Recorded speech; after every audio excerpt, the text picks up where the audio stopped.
ఎవరు చేయకూడదని నేను సమాంతరంగా కోరుకుంటున్నా.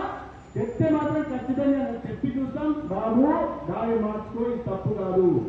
ప్రజలకు ఇబ్బంది కలిగేలాగా, పేదలకు నష్టం వాటిల్లేలాగా, అర్హులకు పెన్షన్లు రాకుండా ఆపడం కరెక్ట్ కాదు.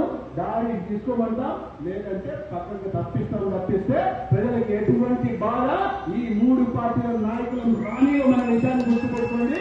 సత్యకుమార్ అసలే రానివన్న విషయాన్ని కూడా గుర్తుపెట్టుకోవాల్సిందిగా నేను అనేక సమస్యలు ఉన్నాయి. ట్రాఫిక్ కంజెషన్ ఉంది.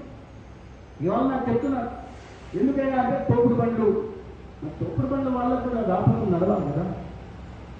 దానికి ఏంటంటే ఎక్కడన్నా మార్గం చూడాలి. తోపుడు బండ్లు వాళ్ళకి జీవనాధారం. వాళ్ళ ఊరి బయట ఎక్కడన్నా పెట్టే పని నడుస్తుందా? పట్టణంలో రద్దీ ఉన్న చోట ఉంటేనే తోపుడు బండ్లు.